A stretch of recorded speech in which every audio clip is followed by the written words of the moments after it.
Un placer tenerlos aquí para conmemorar juntos los 20 años ininterrumpidos de actividades de la Feria del Libro de Bucaramanga, que hoy nos consolidan como uno de los encuentros literarios más importantes de Colombia.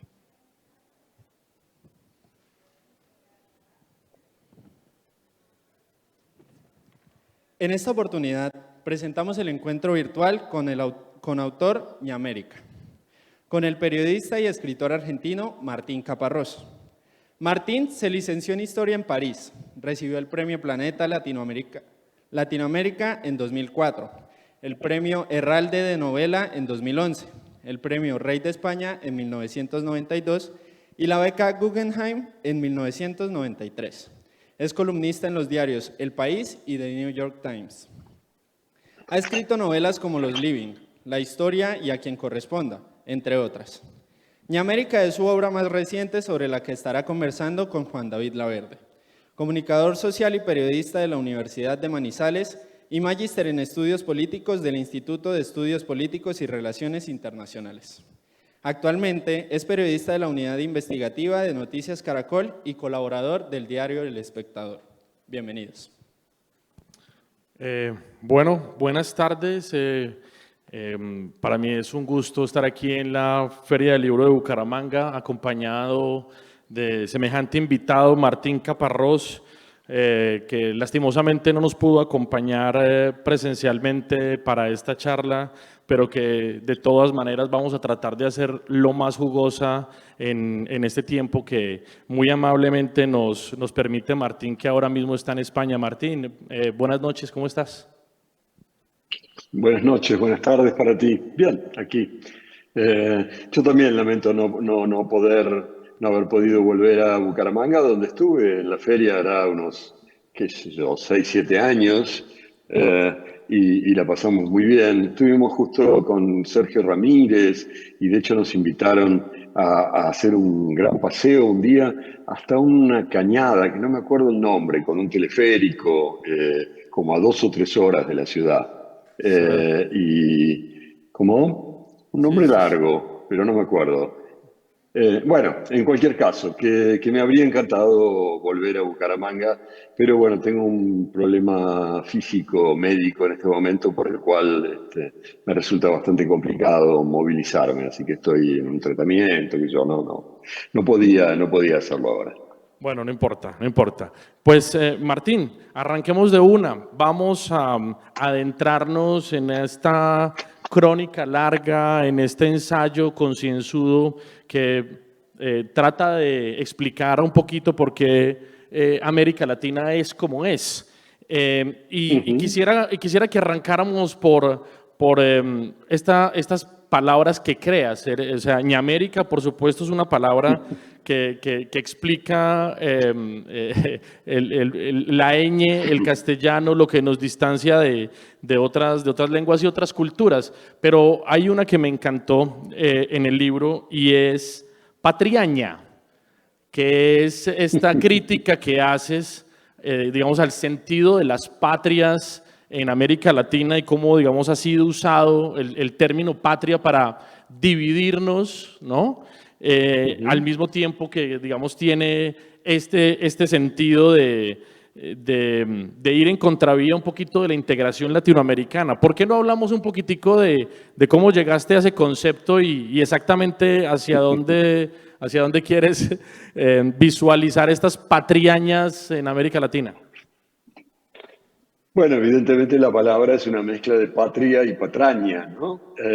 Y está un poco basada en la idea de que venimos repitiendo desde hace ya muchas décadas la patraña de que queremos la unidad latinoamericana. No hay presidente de la región que no hable en algún momento de eso y que se llene la boca con ese tipo de discursos, cuando en realidad lo que hemos hecho en los últimos 200 años es construir laboriosamente la división, no la unión. Quiero decir, hace 200 años el territorio, que todavía era colonia española, no estaba muy dividido, estaba dividido en unidades mucho mayores, que podían modificarse muy fácilmente cuando se independizaran y que podían haber constituido justamente grandes unidades que podrían haber sido grandes países o incluso un solo país, como en algún momento quiso Bolívar, ya quizás desmesuradamente.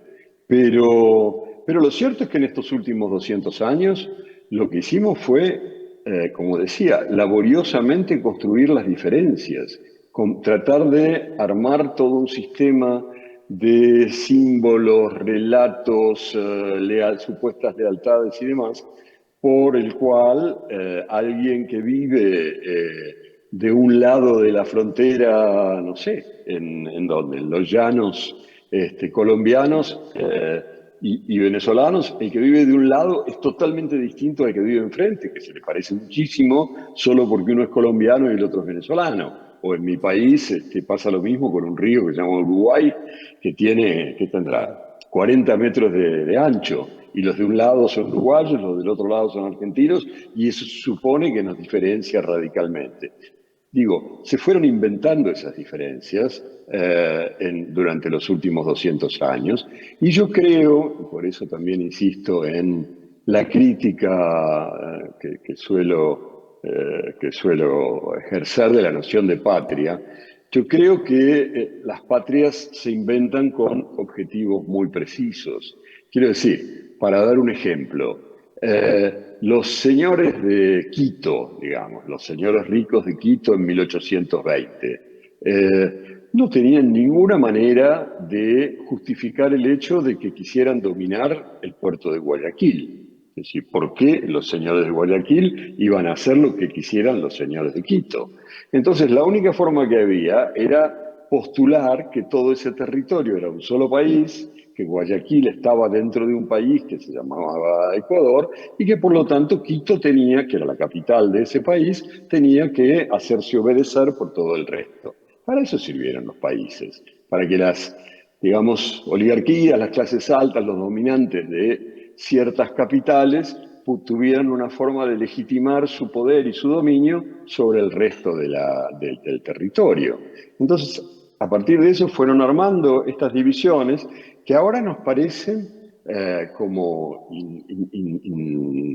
inmodificables, ¿no?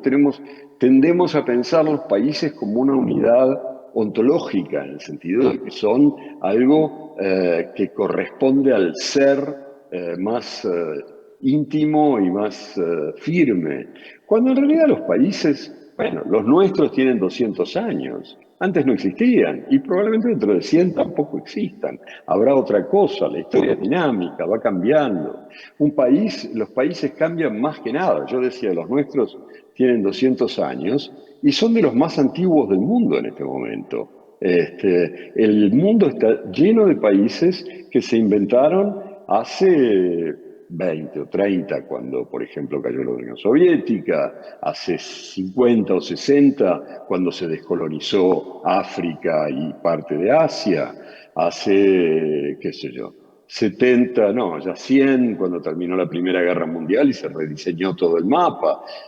Países tan aparentemente, qué sé yo, firmes y tradicionales como Italia Italia en este caso, del año 1861. O sea, esto de los países es una transición como todo en la historia es cambio.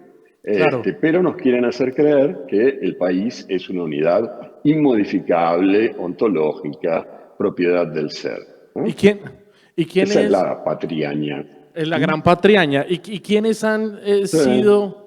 quiénes han sido los mayores explotadores de esa idea, de esa patriaña, de venderle, digamos, a sus ciudadanos que el campesino que está al otro lado del Titicaca en Bolivia no ve al campesino de la misma manera que está al otro lado del Titicaca en Perú? Es decir, esta idea de que necesariamente somos distintos se inventa ¿con qué objetivo? Bueno, un poco lo que trataba de decir, con la idea de poder afirmar o poder justificar el poder de de los poderosos de ciertas capitales. Quiero decir, insisto, si los de la capital del Ecuador querían hacer que los de Guayaquil les obedecieran, tenían que decir, no, lo que pasa es que Ecuador es todo un país y entonces nosotros somos el gobierno de ese país, igual que pasó, bueno, con Bogotá no mucho porque no tuvo suerte, porque tardó muchísimo en imponer su poder al resto del país, porque había muchos, bueno, ustedes saben mucho mejor que yo, cómo la geografía y la historia colombianas determinaron que Bogotá tardara mucho tiempo en imponer su poder al resto del país. Pero en otros lugares fue mucho más claro, o sea, en general es eso, son aristocracias locales, oligarquías locales, o como lo quieran llamar, de esas ciudades que podían proponerse como capitales, porque de algún modo habían sido más importantes durante la colonia, que dijeron, bueno, esto es un país y en ese país dominamos nosotros, gobernamos nosotros. Y esto es lo que siguieron haciendo en general durante todo el resto del siglo XIX y, por supuesto, del siglo XX. En general, los países favorecen a aquellos que tienen el poder central más o menos controlado, ¿no? Sí, cuando uno se adentra en el libro, Martín, hay un esfuerzo deliberado del autor, de usted, por tratar de desmontar los clichés con los que se ha venido contando América Latina desde siempre. Y usted Ujú, llega, digamos, a esa idea de tratar ujú, de adentrarse a investigar si exactamente esos clichés con los que venden América Latina, la región más violenta del mundo, la región más pobre del mundo, etcétera, etcétera, si son reales o no, pero llega, digamos, a esa idea de embarcarse a ese libro a través de una pregunta que a usted le pareció elemental e incluso tonta. Usted lo dice en el libro, que cuando llegó a esa pregunta tonta de qué es ser latinoamericano, qué es realmente América Latina, descubrió ujú. que había ahí un terreno por descubrir y lo más bonito, a mi modo de ver, digamos, de esa llegada al libro es el elogio que usted le hace a las preguntas tontas. Porque antes de que nos metamos en el libro, ¿por qué no nos cuenta un poquitico eso? Hablemos del elogio a las preguntas tontas. Sí, a mí me parece que muy a menudo tratamos de hacer preguntas para que se vea lo astutos que somos, ¿no? Y entonces hacemos preguntas retorcidas, complicadas, muchas veces incomprensibles o irrespondibles, que no irresponsables. Eh, y muchas veces las preguntas tontas, o sea, las preguntas básicas, son las más difíciles de contestar porque exigen realmente ponerse a pensar en algo en términos concretos, incluso al mismo tiempo sofisticados, complejos, y dar una respuesta. Yo me acuerdo hace muchísimos años hacíamos con un querido amigo un programa de televisión en la Argentina, fines de los 80, imagínate. Y cada emisión de ese programa era monográfica, era sobre un tema, que podían ser temas muy variados. Era un programa supuestamente de cultura que hablaba de la cultura en sentido amplio. Y entonces había también algunos reporteros que iban a la calle, preguntaban cosas a las personas, y después compaginábamos todo eso, editábamos todo eso. Y en cada caso hacíamos la pregunta, ¿para qué sirve tal cosa? ¿No? Digo, un programa sobre, no sé, la publicidad. Había un reportero que iba por la calle preguntándole a mucha gente, ¿para qué sirve la publicidad? Y las respuestas que daba la gente eran muy reveladoras. Después se lo preguntábamos también a especialistas, digamos. Pero esa es la pregunta tonta por excelencia. ¿Para qué sirve tal cosa? ¿No? Y ahí uno se enfrenta con la comprobación de que muchas veces no lo pensó o no tiene ni idea o lo acepta porque está ahí y bueno, ¿y qué va a hacer? ¿Por qué no? Pero que cuando se tiene que preguntar en serio esas cosas básicas, bueno, a veces uno queda en problemas y es interesante, ¿no? Es lo más interesante que se puede imaginar. Yo creo que lo mejor de este trabajo que yo he hecho durante mucho tiempo de periodista es que uno tiene derecho a hacer preguntas. Y tiene derecho a hacerles preguntas a personas muy raras que normalmente ni siquiera se sentarían a hablar contigo o que no te contestarían o lo que sea. Pero esto nos da como una patente, esta profesión nos da como una patente para hacer preguntas. Y a mí eso me parece fascinante, quiero decir, donde haya una buena pregunta que se borren todas las respuestas, ¿no? Lo que importa son las preguntas. Por supuesto. Para volver un poquito a este escenario de las preguntas tontas, me llama mucho la atención ¿sabes? Esa elucubración que haces en el libro alrededor de eso, porque es un poco lo que decías, sí. A veces queremos pasarnos de listos con una pregunta ininteligible que no nos lleva a ninguna parte y en cambio esta, que era una pregunta aparentemente básica, ¿qué es ser latinoamericano? ¿Qué es América Latina? Pues Mm, nos trajo mm. 680 páginas de un esfuerzo por tratar de explicar esa pregunta tonta. En ese contexto, Martín, dice usted también en el Mm. libro, hacemos libros todavía por la ilusión siempre fallida de alguna vez entender algo. Mm. 680 páginas después y una investigación de mucho tiempo te permitieron entender un poquito más qué es ser latinoamericano, qué es América Latina.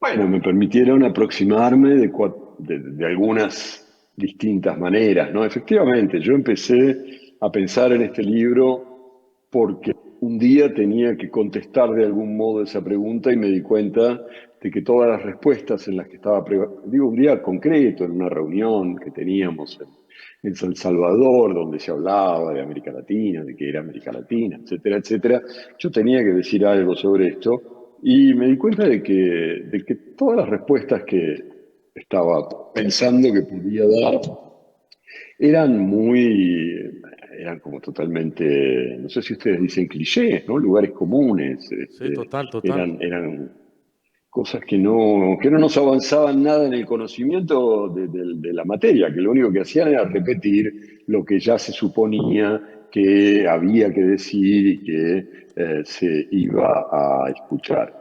Entonces, de verdad, fue un momento raro, como una rara revelación. Dije, yo no quiero repetir otra vez lo mismo. Quiero tratar de pensar un poco en esto. Y dije, ahí mismo, dije, pero bueno, ¿por qué no pasarme un tiempo, unos años, lo que sea necesario, tratando de encontrar algún atisbo de respuesta a estas preguntas, o a esta pregunta?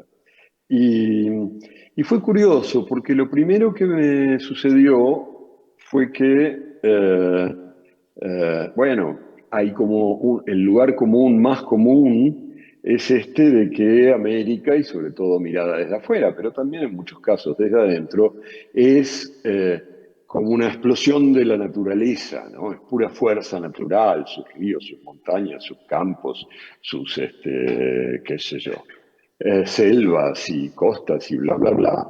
Y que lo decisivo, lo básico de América Latina es eso, es la naturaleza y la gente que vive eh, cerca, digamos, o dentro de esa naturaleza. Y siempre hemos tenido esta idea de América Latina, idea por otro lado muy difundida, digamos, por grandes autores como García Márquez, que es uno de los grandes responsables de que en el resto del mundo se piense en América Latina un poco en esos términos, ¿no? Y, y entonces dije, bueno, ¿será que somos así? Y empecé a mirar cifras y que además que suelen ser una buena ayuda si uno aprende a leerlas, digamos. Pueden ser un gran engaño, pero yo creo que si uno les agarra la vuelta, te enseñan muchas cosas. Entonces empecé a mirar un poco de cifras y rápidamente me encontré con una evidencia, que es que hace 50 años esto era relativamente cierto. Más de la mitad de la población de América Latina vivía en el campo, era rural, eran campesinos. Eh, pero eso fue hace más de 50 años. Ahora, América Latina es la región más urbana del mundo. 81-82% de los latinoamericanos vivimos en ciudades, lo cual significa un cambio enorme.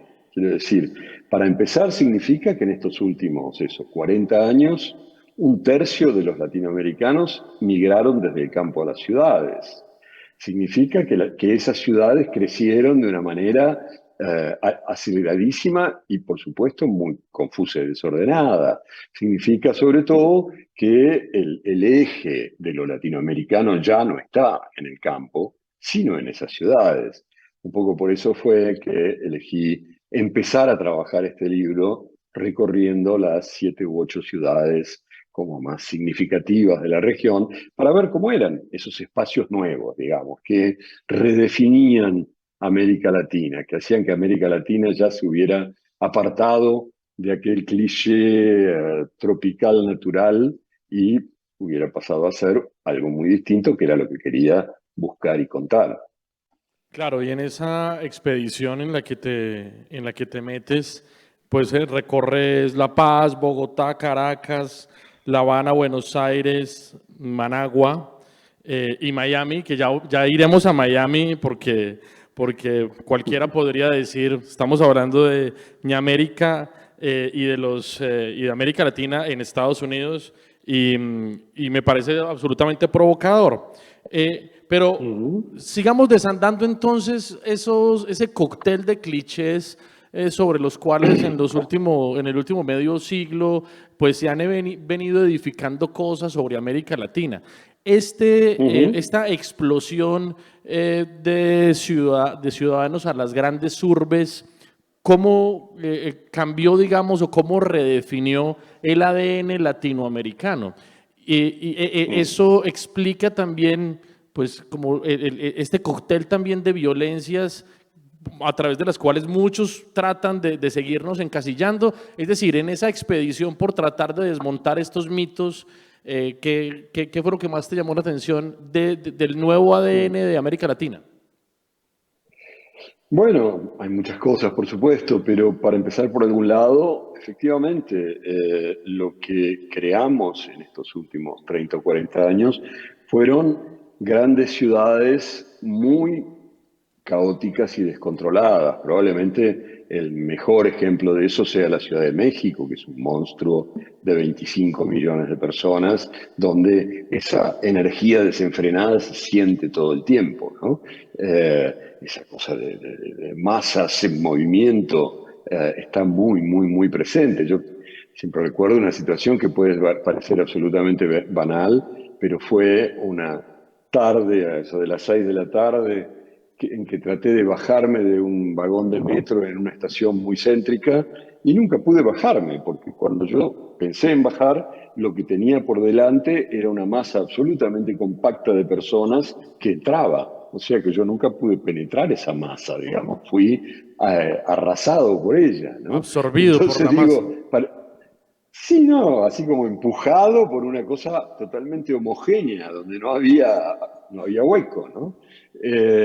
Digo, es una tontería, pero para mí quedó como esa imagen de esa energía desatada que son muchas veces nuestras ciudades. Por supuesto, sin ningún o con muy poco orden, con una presencia muy vacilante del Estado que controla partes y no controla otras, con una marginalidad importante que es la mayor muestra de esa desigualdad que sí sigue siendo uno de los rasgos centrales de nuestro continente. Somos probablemente la región más desigual del mundo, lo cual no quiere decir la más pobre. Hay regiones más pobres, en África hay mucha más pobreza y en ciertos lugares de Asia, pero en América Latina lo que hay es mucha pobreza y alguna gente muy rica, con lo cual la desigualdad crece.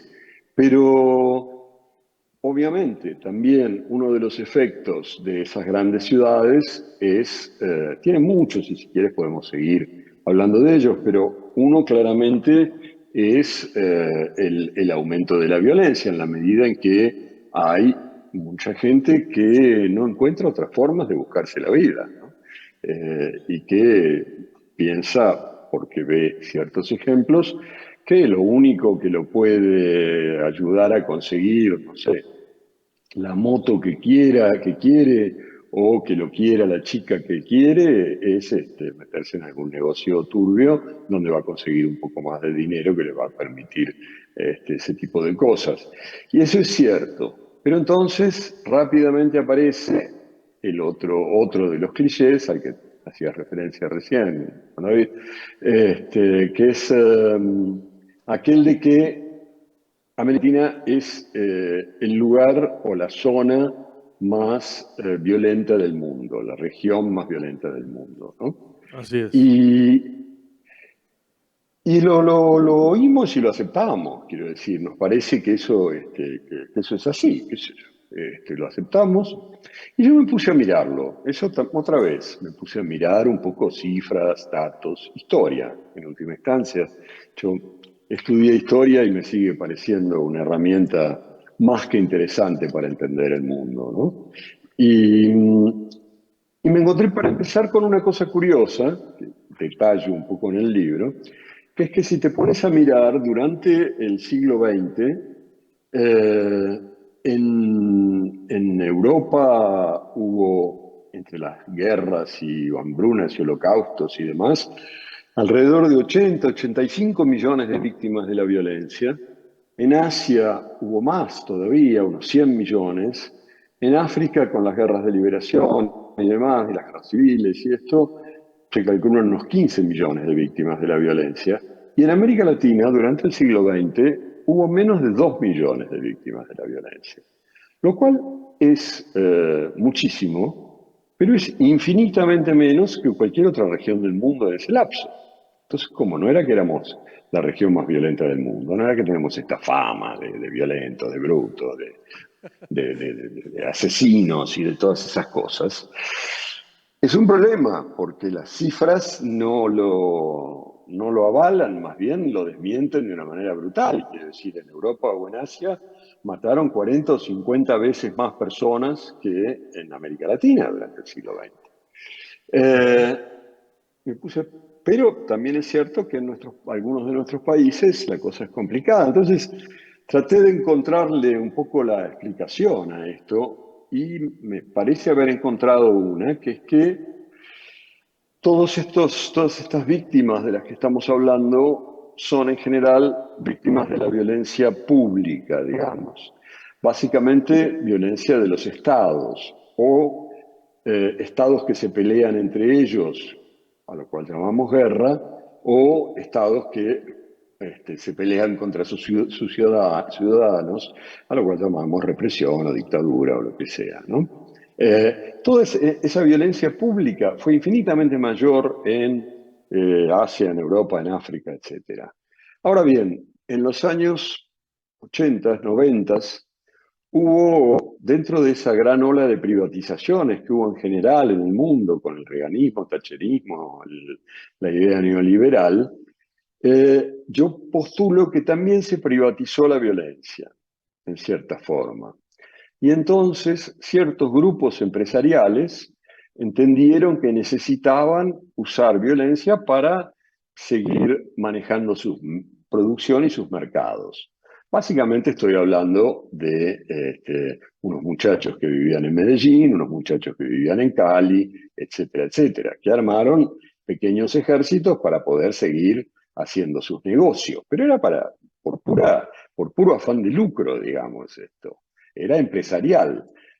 Claro, una vez que tienes un ejército más o menos armado, qué sé yo, que tiene 100, 200, vais a ver cuántos sicarios o matones dando vueltas por ahí, bueno, a ningún patrón le gusta que sus empleados no trabajen. Entonces, como no los necesitaban todo el tiempo, les mandaban de vez en cuando a hacer otras cositas, que si un secuestro, que si una extorsión, que si un asesinato por encargo, en fin, lo que haya, ¿no? Y efectivamente, ahí se armó una espiral de violencia importante en los países relacionados con el narcotráfico. Primero Colombia, que llegó a un momento espantoso en los 90 y después empezó a mejorar. Después, por supuesto, México y básicamente los tres países del Triángulo Norte de Centroamérica, Honduras, Guatemala y El Salvador. Venezuela también, pero por otras razones. Y efectivamente, esos 5 o 6 países tienen índices de violencia más altos que cualquier otro del mundo prácticamente, salvo quizás algún rinconcito africano o así. Pero después hay otros 14 países en América Latina que tienen índices de violencia muy semejantes a la media mundial. Tú sabes que los índices de violencia se miden por cantidad de asesinatos cada 100.000 personas por año, ¿no? Esa es bueno, de alguna manera hay que medirlo y esa es la idea que funciona. Entonces, efectivamente, México tiene más de 25 asesinatos cada 100.000 personas por año. Colombia anda por ahí un poquito más bajo. En el Triángulo Norte, que te decía, las cifras son relativamente parecidas. Pero después el resto de América Latina tiene una media de 4, 5, 6 asesinatos cada 100.000 personas por año, que es lo mismo que tiene Estados Unidos y que es la misma media del mundo, la media mundial. Hay países que efectivamente están mucho más abajo. España, yo siempre me río, yo vivo en España, y siempre me río porque veo los noticieros y parece que esto fuera un río de sangre, así como que anduvieran degollándote por la calle. Los noticieros y sobre todo los programas estos, no sé cómo los llaman en Colombia, aquí los llaman de tertulia, de discusión, de panelistas, ¿no? No sé cómo lo llaman ustedes eso. Que has venido Bueno, reflexionando. Sí, perdón. pero espera, sí. No, no, eso decía, que en eso yo veo esos programas acá en España y parece que estuvieran, pero nadando en sangre todo el tiempo. Y resulta que en España hay 0,5%, 0,5 asesinatos cada 100.000 personas por año. O sea, 10 veces menos que en Estados Unidos, y no sé cuántas, no sé, 100 veces menos, no, 50 veces menos que en Colombia. Pero bueno, Sí. más allá de eso, digo, lo cierto es que ese es otro cliché que no funciona, que Y eso, efectivamente, sí, sí, quisiera dime, preguntarte, perdóname que te interrumpo porque no quiero salirme de ese tema, no, porque me parece central y de hecho has venido reflexionando tanto en el libro como en múltiples entrevistas sobre ese cliché sí, muchas veces alimentado sí, por el periodismo, ¿cierto? Ese cliché de la violencia, ajá, dices, es que, claro, nos quedamos en lo fácil que es contar nuestras violencias, nuestras miserias, sin hacer un esfuerzo, los periodistas o digamos la gente encargada de contar un poquito lo que ocurre con la sociedad, de contarle sí, lo otro que es muchísimo más desafiante, cómo se mueve la gente sí. en el anonimato y cómo también tiene vidas extraordinarias bastante lejanas de la violencia. Por qué seguimos en estos circuitos del cliché de la violencia, siendo que, como ya quedó escrito en el libro, como lo documentaste, como nos lo has contado en estos últimos minutos, está claro que América Latina no es ese saco de violencia que nos pintan, Mm. ese INRI con el que todavía nos crucifican afuera? Mm. No, digo, hay violencia, por supuesto que hay violencia, pero digo, incluso en México, pongamos México, que es un país donde hay mucha violencia, bueno, esto quiere decir que hay como muchísimo 30 asesinatos cada 100.000 personas por año. Esto quiere decir que hay 99.970 personas que no son asesinadas por cada 30 que sí lo son. Entonces lo que yo digo es, tenemos que aprender a contar también las vidas y las historias y las necesidades y los deseos y las frustraciones de esas 99.970. No quedarnos siempre en ese rato de la violencia. Que yo creo, tú preguntabas por qué. Yo creo que hay una mezcla de dos factores probablemente antitéticos, que son, por un lado, bueno, cierta idea de deber o de compromiso, de que hay que contar esas cosas para que se sepa, supuestamente para que no se repitan demasiado, etcétera, etcétera. Eh, pero mezclado con esta idea muy loable de deber y de conciencia, yo creo que hay otra idea que me parece menos loable, que tiene que ver con la facilidad. Quiero decir, es fácil contar una historia de violencia, de drama espantoso, en el que todo es tremendo y demás. Es mucho más fácil contar eso que contar la vida de alguien donde no pasa gran cosa. Además, porque venimos ya entrenados de fábrica, nos han convencido en nuestros colegios y facultades o donde sea que se haya aprendido este oficio, que eso es una noticia, que eso hay que contarlo. Mientras que eso, la forma en que vivimos, que a mí me interesa muchísimo más, nadie cree que eso sea digno de ser contado o necesita ser contado. Y entonces armamos un paquete que es falso en el sentido al que tú te referías, ¿no? Nos arma una imagen que no es real. Esto, por supuesto, viene ayudado con producciones más o menos hollywoodianas, tipo Narcos, digamos, que son como la imagen que se vende de lo latinoamericano en el mundo, ¿no? Yo, qué sé yo, pues para poner un ejemplo más o menos cercano, ¿no? No tan cercano a ustedes, pero mucho más que a mí, yo durante varios años fui todos los años a Medellín, porque allí se organizaba un festival de la Fundación Nuevo Periodismo, de la Fundación García Márquez, de la cual yo formo parte. Y entonces cada año iba allí y he hablado con distintos alcaldes de la ciudad y demás, y era tremendo ver los esfuerzos que ellos hacían con este tipo de actividades y con tantas otras cosas para sacarle a Medellín esa mancha, digamos, de ser la ciudad del narco, la ciudad de Pablo Escobar, etcétera, etcétera. Sí, Hacían sí. unos esfuerzos enormes y después salía media temporada de Narcos y esos esfuerzos se iban al carajo, porque había millones de personas que volvían a ver la imagen, el lugar común, el cliché de Medellín como un espacio de la violencia, del narco, etcétera, etcétera.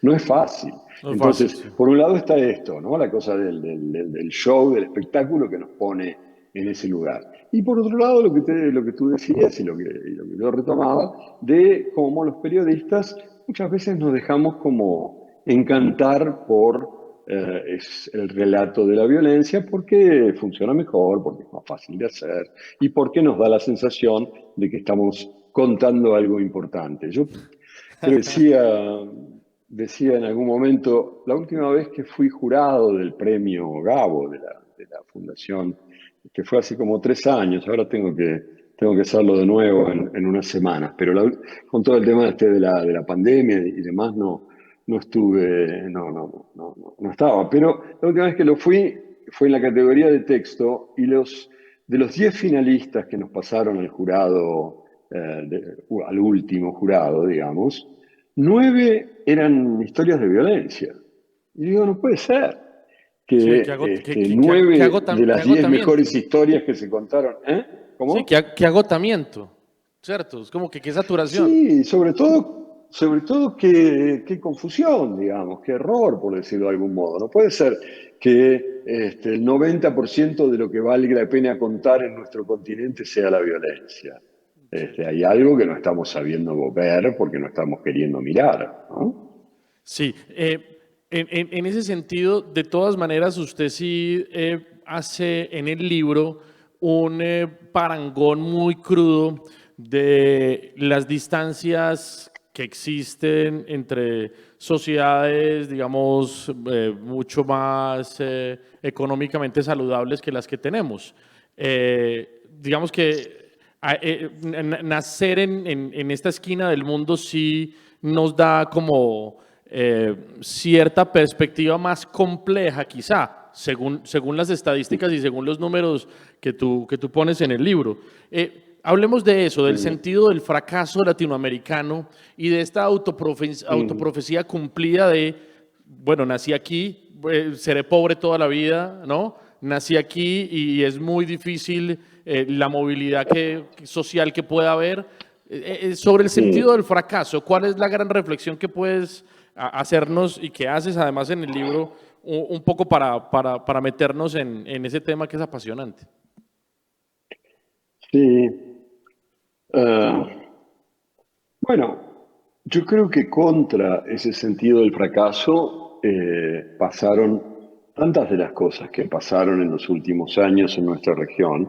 Para empezar, una que es decisiva, que es el tema de las migraciones. Nosotros, por un lado, pensamos en las migraciones internacionales, ¿no? Y es cierto que en este momento América es la región del mundo desde la cual más gente emigra, cosa que es un cambio también bastante decisivo en nuestra historia. Quiero decir, nuestro continente se formó básicamente con cuatro grandes corrientes migratorias, que si quieres después hablamos de eso, eh, de gente que inmigraba, que llegaba aquí para armar su vida, ¿no?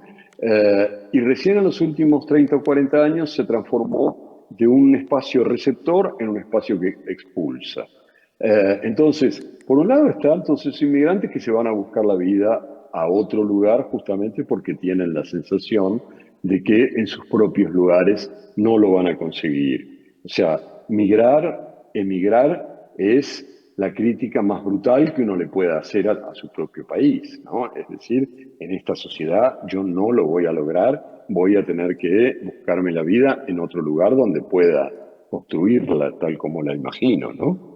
Pero además de esas migraciones internacionales, está esto de lo que hablábamos hace un rato, que son todas las migraciones internas que ha habido en estos últimos 30 o 40 años, que son las que cambiaron la demografía y las sociedades de nuestros países. Sí. En muchos lugares, en algunos lugares, esas migraciones tuvieron que ver con la violencia. Bueno, en Colombia claramente el tema de los desplazamientos tiene que ver con la violencia, pero en muchos otros lugares estaban más relacionadas con un intento de prosperar en un espacio que los campesinos imaginaban que iba a ser más propicio, como supuestamente era la ciudad. Muchas veces se encontraban con que no lo era, a veces se encontraban con que sí, porque finalmente las ciudades concentran una serie de oportunidades y de servicios que muchas veces en el campo no se consiguen.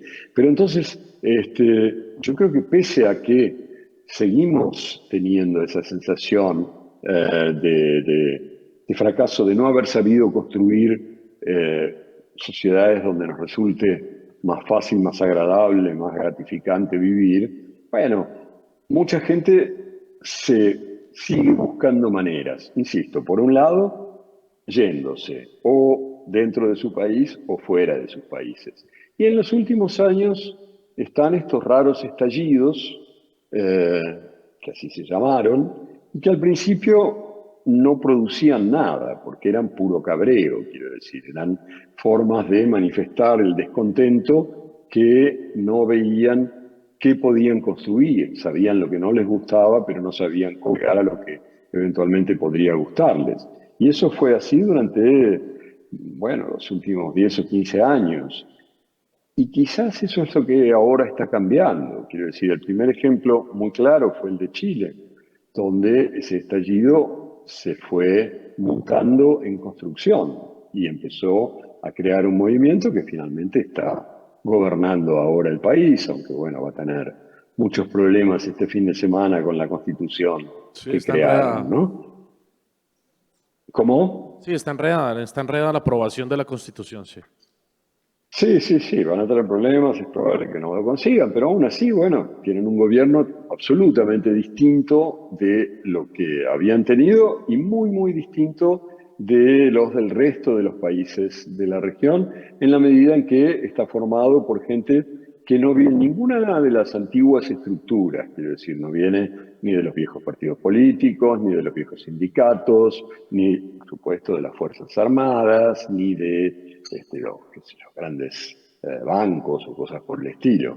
Eh, en Colombia, bueno, también hubo esos estallidos y de algún modo, supongo, aunque no quiero meterme a hablar de algo de lo que ustedes saben mucho más que yo, se puede postular, se puede pensar que la asunción de Petro tiene que ver con eso también, aunque es bien distinta, yo creo, del caso chileno, pero bueno, eso ya son detalles. Pero quiero decir, pese a esa sensación de fracaso de la que hablabas y que sí creo que nos recorre de muchas maneras, bueno, hay reacciones. Yo creo que una de las cosas que más a fin de cuentas, más me gusta, de las que creo haber entendido de nuestra región, es que seguimos buscando, que a veces contra toda verosimilitud, a veces contra toda evidencia, eh, en general, y es tonto generalizar, pero aún así, en general, los neoamericanos somos personas que no nos rendimos tan fácil ante el supuesto fracaso, que sí, a veces aguantamos demasiado, pero normalmente seguimos intentándolo. Y eso es Ese, algo que en muchos otros lugares no sucede. es también un cliché eso, ¿no? O sea, es verdad. A pesar de las circunstancias tan adversas, lo seguimos intentando, quizás sea es el cliché que nos mantiene y que nos define. Martín, pero para volver al tema de las migraciones, el libro es toda la historia, Sí. digamos, de la migración, de las migraciones en América y de cómo, digamos, se fueron construyendo estas patrias y sus patriañas. Eh, Mm. hay un pedazo que tú marcas que a mí me llamó mucho la atención, justamente en el contexto histórico que estamos viviendo ahorita, en donde las migraciones son vistas hoy con cierto desdén, a mucha gente no les gusta, Mm. obviamente los nuevos que llegan son vistos con recelo, esto que está pasando por ejemplo en Mm. Venezuela que llega a Colombia es muy palpable, ¿no? Se nota Ujú. que hay una incomodidad por ejemplo en lo que ocurre con la migración en Centroamérica, tú marcabas, por ejemplo, que a pesar de todo ello, son los que se van, los migrantes, los desarraigados, los que con su trabajo afuera terminan salvando los países de los que se van. Es decir, el Ujú. círculo de las remesas que tú marcas muy bien Ujú. en el libro, la plata que circula por cuenta de los migrantes que se van a buscar mejores destinos, pues termina de alguna Mm. manera salvando sus países de la pobreza que tienen. ¿Por qué no nos cuentas un poquitico Ujú. sobre eso? A ver, sí, yo ahora para volver un poquito más atrás, lo que me llamó mucho la atención cuando empecé a repensar un poco la historia de la región para tratar de sintetizarla en el libro, porque el libro, bueno, trata por un lado de contar historias y lugares presentes y por otro lado de analizar este tipo de cosas, la historia o la economía o las sociedades o los funcionamientos de la cultura o de lo que sea, ¿no? Y entonces cuando quería contar un poco la historia, me encontré con una característica que yo no tenía tan presente o tan clara, que es que realmente América Latina es un continente hecho de migraciones, de una manera muy precisa. O sea, en general el mundo está mezclado, pero creo que en ningún lugar es tan visible y preciso el proceso. América Latina, digo América en general, no tuvo habitantes, no había seres humanos hasta más o menos el año 20.000 antes de Cristo, no se sabe exactamente, pero hasta hace eso, unos 20 o 22.000 años. Y no había nadie, o sea, estaba claro. Y en esa época, que fue una época de glaciación, de mucho frío, se armó ese puente, digamos, que unía Alaska con Siberia, o Siberia con Alaska, lo que ahora es el estrecho de Bering, estaba congelado, y gente empezó a caminar por ahí, algunos, qué sé yo, unos pocos. Y empezaron a caminar y buscando comida, por supuesto, que era lo que hacían esas personas, y tanto seguimos haciendo. Y bueno, y se fueron introduciendo, se fueron metiendo dentro del continente americano, pero así, sin saber ni que existía un continente ni nada. Caminaban y de pronto un grupo de esos que caminaban, que debían tener 50, 100 personas, se encontraba un lago que, bueno, donde les parecía que el pescado era bueno, o que había rica agua, o lo que fuera, y se instalaban ahí, y ahí se quedaban quizás, y después qué sé yo, una generación o dos después, alguien decía, no, yo quiero irme a otro lugar porque no los soporto más, estos viejos, que no sé qué, que no sé cuánto, y entonces se juntaban 10 amigos o parientes y se iban a otro lado y se instalaban en otro lado. Y así lentamente, a lo largo de miles de años, esa gente avanzó hasta llegar al extremo sur del continente, hasta la Tierra del Fuego. Y ellos, o sus multiplicadísimos descendientes, fueron armando culturas, incluso grandes estados como el mexicano, los aztecas, o el peruano, los incas, o así sucesivamente. Y esto todo fue producto de una pequeña migración que empezó allá arriba hace veintitantos mil años. Y como el estrecho de Bering se había cerrado, dejó de entrar gente. O sea, durante 15.000 años no entró más nadie en el continente. Los que estaban eran esos que habían pasado por ahí arriba. Hasta que llegó la segunda ola, que es, bueno, como todos ustedes saben, hacia el 1500 y 1600, los conquistadores españoles, que vinieron muy bestialmente eh,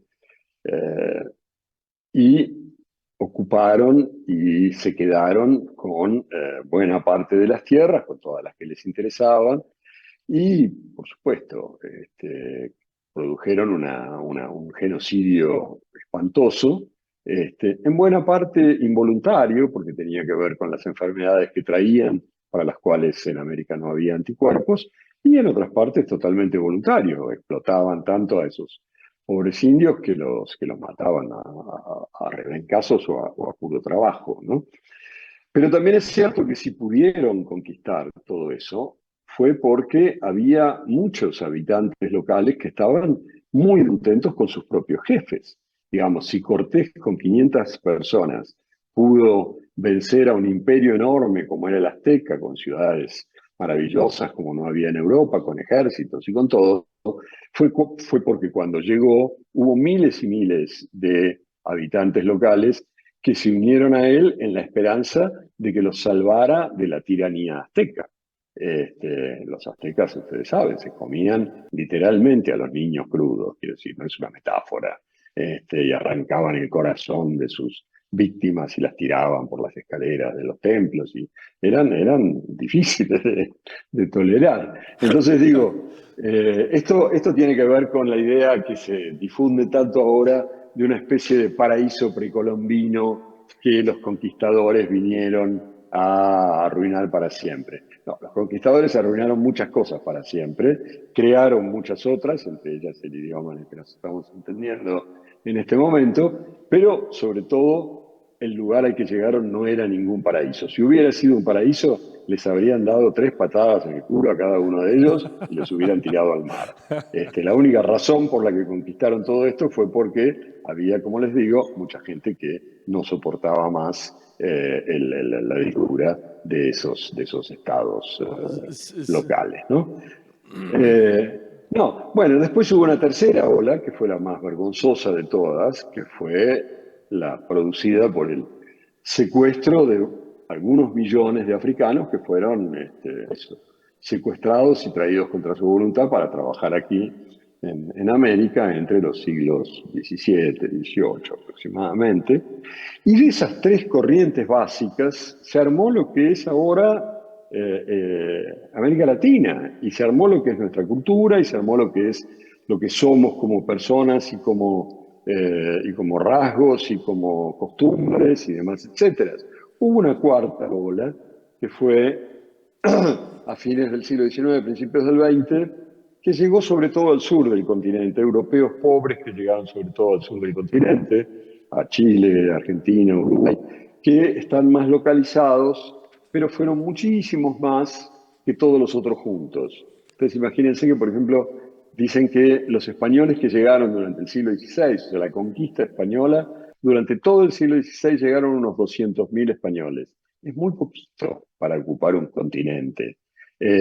La inmigración de europeos pobres durante fines del XIX, principios del XX, fueron 7 u 8 millones, o sea, infinitamente más que todos los españoles que habían llegado a conquistar. Pero bueno, digo, entre esas 4 se armó este continente. Y decía eso porque en general esos procesos no están tan claros, ¿no? En otros lugares, están mucho más confusos. Algunos llegan, otros se van, otros vienen, se mezclan 14 orígenes distintos. Acá está muy claro de dónde venimos, cómo nos mezclamos, qué formamos. Y esa claridad lo primero que nos informa es de que somos todos inmigrantes. Es decir, es muy difícil Por supuesto. ponerse chulo con los inmigrantes, porque lo primero que hay que aceptar es que todos llegamos. Todos Nadie somos creció en inmigrantes. un árbol. Sí, es lo que somos. Esa Algunos un es, poco después y algunos un poco antes. ¿Eh? exacto, esa es una de las grandes conclusiones del libro. Uno que sustenta la columna vertebral del libro es justamente ese, todos somos migrantes. En esa línea de la tercera ola, digamos, de gente que llegó o que trajeron obligados, ¿no? En América Latina, pues obviamente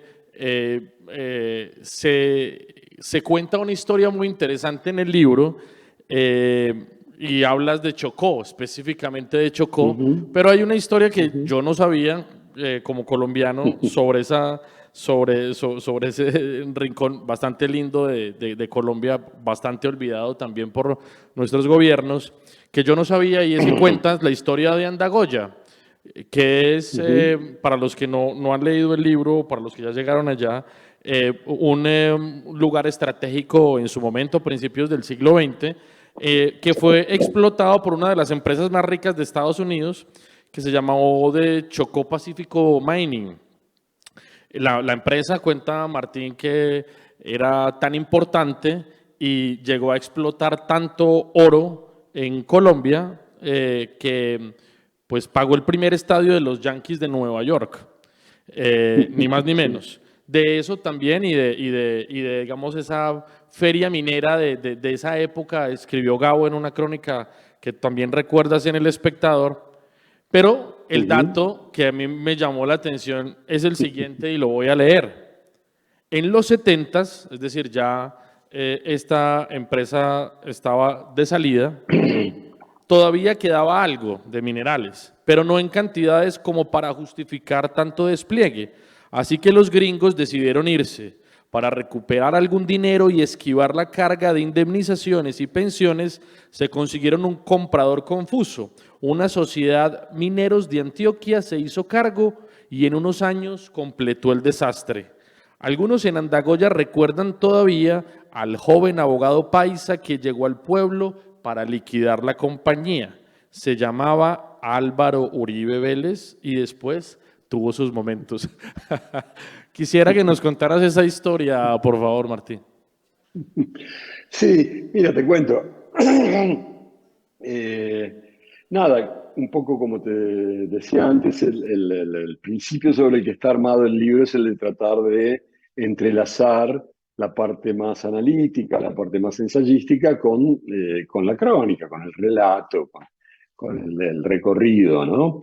Y entonces cuando tenía que hablar de justamente de esto que tú decías, de esta tercera ola en que secuestraron a millones de africanos para traerlos a hacer trabajo esclavo a nuestra región, mirando materiales, viendo qué podía hacer, cómo podía cronicar eso, porque además una de las cosas que encontré fue que hay muy pocos textos sobre la vida de los esclavos africanos en América Latina en su época de esclavitud. Pude rescatar alguna cosa, pero ya del siglo XIX, o sea, es algo que está muy poco documentado y yo además tenía ganas de ir a ver cómo alguna supervivencia de esa cultura en el presente.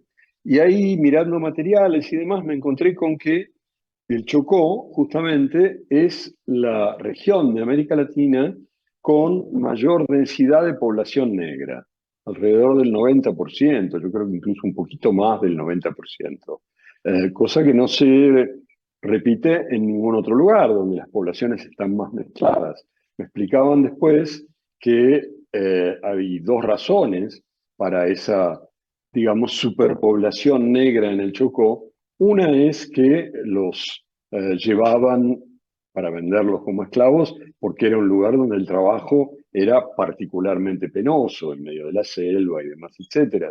Y otra era que algunos de los que podían escaparse, algunos de los esclavos que podían escaparse, iban a esconderse justamente a esa selva difícil. Entonces, o porque los llevaban o porque iban a esconderse, esa zona fue así como particularmente africana, ¿no?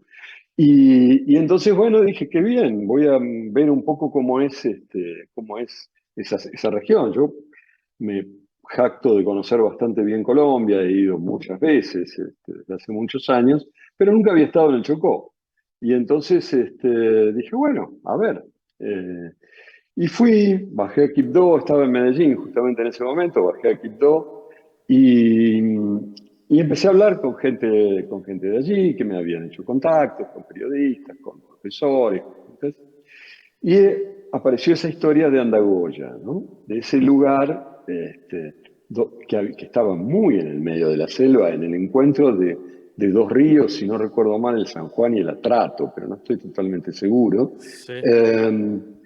Eh, donde esta compañía se había instalado hacía 100 años y había sido poderosísima. Parece que sus gerentes se hacían traer la comida desde Nueva York y la entraban a la selva en unas lanchas rápidas, en unos aviones. Quiero decir, y tenían, además habían hecho, según me habían contado, un pueblo para los gerentes, que era un pueblo que tenía un teatro muy bonito, tenía cine, tenía unas casas espléndidas, tenía una iglesia también muy grande, y después habían hecho del otro lado del río un pueblo infinitamente menos pomposo para los trabajadores, ¿no?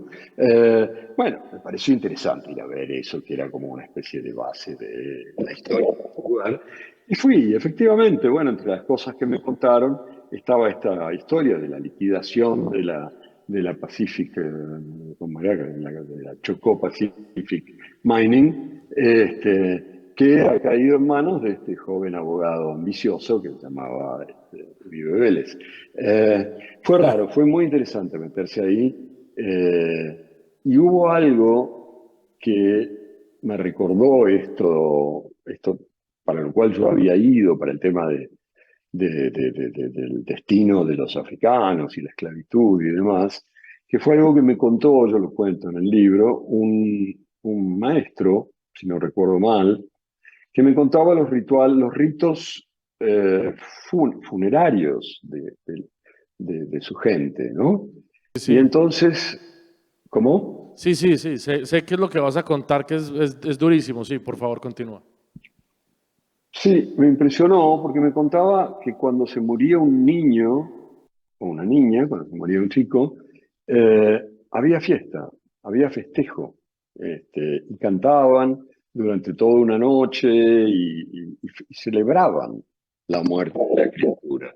Yo, pero ¿cómo se puede celebrar la muerte de un niño? Terminó por explicarme este señor que era porque era alguien que se había salvado de esa vida espantosa a la que estaban destinados, ¿no? Eh, Digo, celebrar que se muera un chico porque no va a vivir esa vida es como lo más dramático que uno pueda imaginar, la idea más espantosa sobre las propias vidas que uno pueda pensar, ¿no? De la esclavitud, reflexionabas en el libro, Ujú, lo recuerdo muy bien. Pues Martín, se nos está acabando el ujú. tiempo. Le quiero preguntar al público si de pronto tienen preguntas, si hay, pueden levantar la mano, si no, seguimos conversando un tantico más. Eh, Mientras alguien del público se anima, hay muchas cosas como muy provocadoras del libro y uno podría, digamos, que quedarse toda una vida reflexionando sobre todos esos clichés que vas desmontando página por página. Pero quiero que vayamos como algunas frases que a mi modo de ver resultan como muy provocadoras para explicarnos. Dices en alguna parte que vivimos en un continente que huye de sí mismo. ¿Por qué huimos de nosotros mismos? ¿A qué atribuyes, digamos, ese sentido de la urgencia de irnos todo el tiempo? ¿Por qué ocurre eso, Martín? No, bueno, supongo que tiene que ver. ¿Sabes que no me acuerdo de haber escrito esa frase? Sí, Yo, ¿sabes? Cuando era chico, para hacerme lo interesante, cuando era jovencito, decía, no, yo escribo para olvidar, porque tengo tantas cosas en la cabeza, entonces cuando las escribo puedo olvidar. Bueno, de todo lo que yo decía que iba a hacer cuando era chico, eso fue lo único que me salió muy bien. Yo escribo y después me olvido de las cosas que digo, es un horror. No consigo recordarlo. Pero digo ahí que es un continente que huye de sí mismo, dices tú.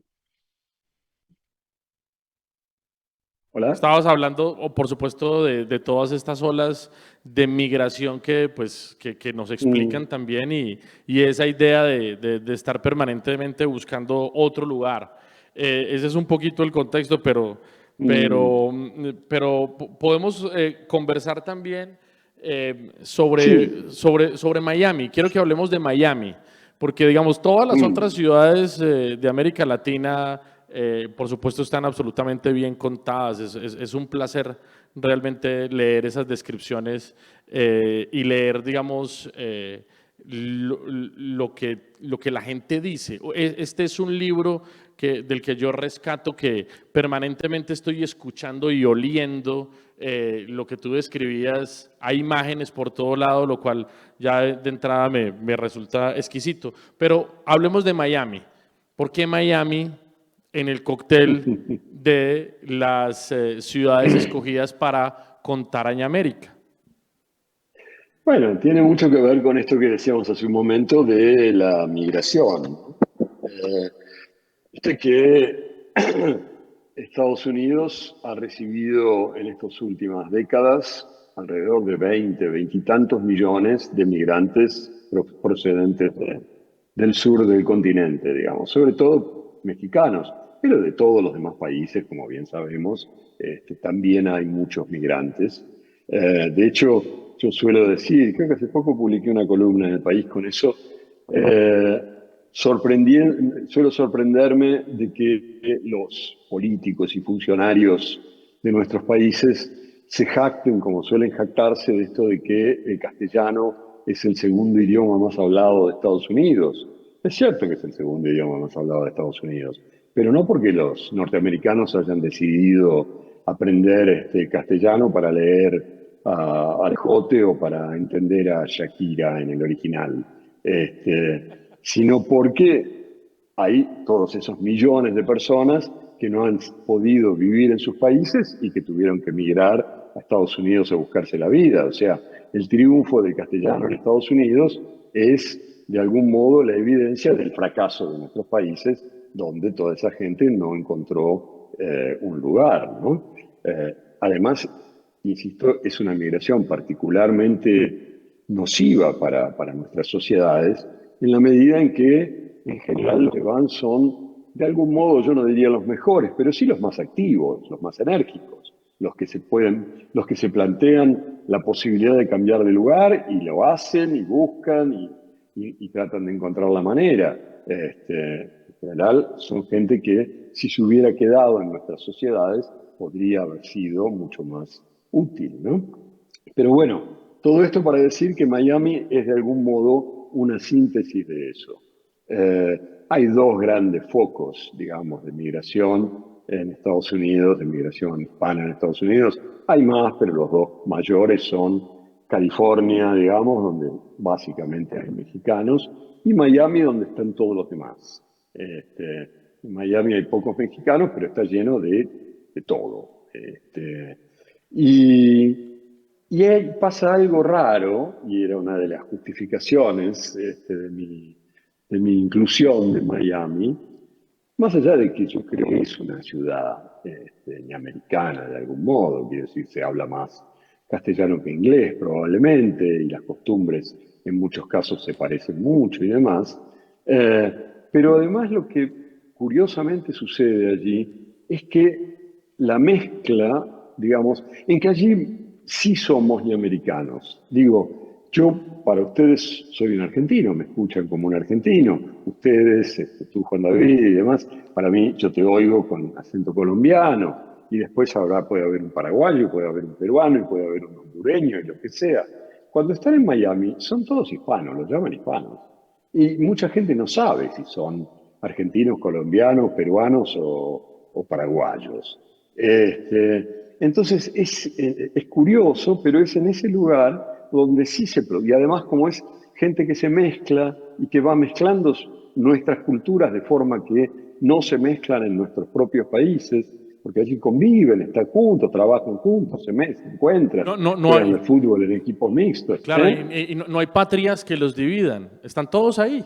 No hay claro, están todos ahí. Entonces es una especie de ¿cómo se dice esto?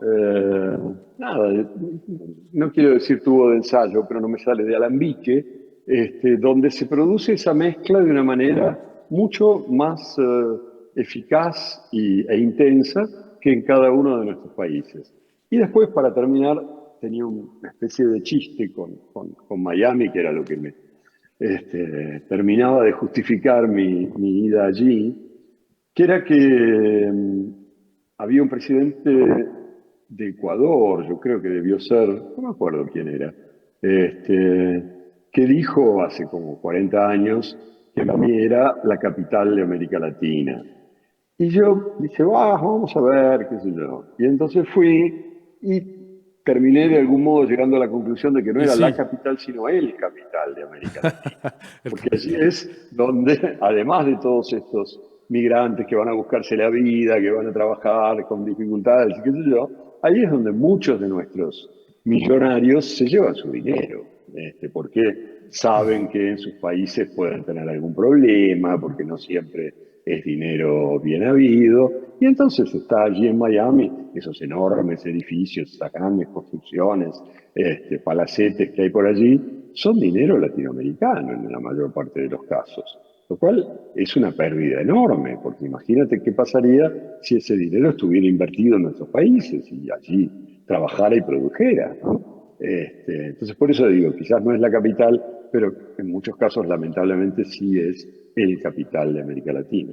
Es muy interesante, realmente se nos acaba el tiempo y hay un montón de temas que no hemos podido abordar, el feminismo, el Mm. reggaetón, el fútbol, el narcotráfico, hasta Rappi. Es decir, hay muchos temas que en esa exploración de tratar de desandarnos a nosotros mismos con nuestras patrias y patriañas y demás, hiciste allí, pero muy brevemente sobre el reggaetón. Ahí hay unas consideraciones que a mí me gustan mucho, son absolutamente provocadoras y creo que lo ha referido incluso en entrevistas alrededor de lo obsceno que puede llegar a ser que alguien como Maluma, por ejemplo, llore porque recibió su primer avión. Hablemos un poquito, hablemos un poquito de cómo el reggaetón también nos explica un poquito en América Latina, en América. Sí, yo no sé ahí no sé si diría tanto que nos explica cuanto que nos representa, lamentablemente. Digo, hace mucho que una música no se globaliza tanto como el reggaetón y sus derivados. Y el trap, qué sé yo, todas estas músicas que han salido de esa raíz común, digamos. Eh, y en el resto del mundo se nos ve como eso, digamos. Lo más conocido de la producción cultural americana es esa música. Yo últimamente, hace unos meses estaba en Italia, iba en un coche y en la radio del coche empezaron a pasar como un reggaetón italiano. O sea, eran unos italianos que cantaban en italiano, pero que cantaban con una especie de tono así como caribeño impostado, por supuesto, y con un ritmo que les salía feo, pero trataba de ser eso. Y así en tantos otros lugares, o sea, se ha difundido muchísimo por el mundo. Ahora, lo que más me impresiona, más allá de que no me parece una música particularmente, bueno, que a mí me guste particularmente, pero eso a quién le importa, y además yo debo decir que como buen argentino soy un pésimo bailarín. Este, pero digo, más allá de eso, lo que me impresiona es ¿cómo decirlo? La idea del mundo que el reggaetón transmite, ¿no? Esta de que lo que tenemos que desear en general se mide coches caros, rubias siliconadas y piscinas enormes, ¿no? Como que ese es la verdadera meta, el éxito, lo que debemos buscar en la vida. Por eso me reía de esa declaración de Maluma de cuando lloró de emoción porque había recibido su primer jet privado. Es decir, en mi barrio uno de esos lo corremos a patadas, quiero decir, no puede ser que alguien sea tan, ¿cómo decirlo? Bueno, una vez más, en mi barrio diríamos que alguien sea tan conchudo como para decir, me emociona tener mi primer jet privado y lloré por eso. Digo, en un mundo donde tanta gente necesita tantas cosas, en principio un artista no debería permitirse ese tipo de estupidez. Pero se la permite, se la festejan, le va muy bien y funciona como modelo.